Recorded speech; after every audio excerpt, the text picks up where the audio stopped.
dekat kat luar sana. Kalau asal tangkap perempuan cantik je, immigration. Asal tangkap perempuan cantik je, immigration. Memang tangkap perempuan je ke kan? Saya suka. Banyak betul you punya soalan ni. Saya suka. Yalah, semua orang tahulah. Biasanya dia akan sebut kegiatan wanita-wanita asing yang tidak bermoral ni lah. Betul.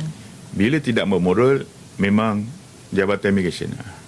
Even though kalau saya sendiri pun bukan pergi kat tempat terbabit, tak, untuk membuat risikan.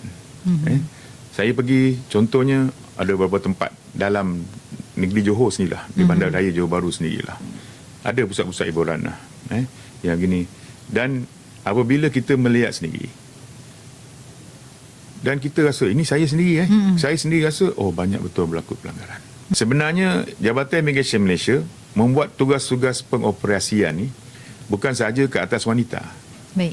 Untuk wanita-wanita asing yang tidak bermoral ni lah yang tadi yang kita sebut. Jika dia melakukan pelanggaran 3 tadi tu, kita panggil dia Ops Gegar. Ops Gegar. Dan dalam Jabatan Immigration Malaysia sendiri, ada pelbagai lagi operasi. Ada operasi sapu, ada ops belanja, ada ops kutip, ada ops mahir, dan ada lagi ops pintu, even ops hijau, macam-macam ops ada.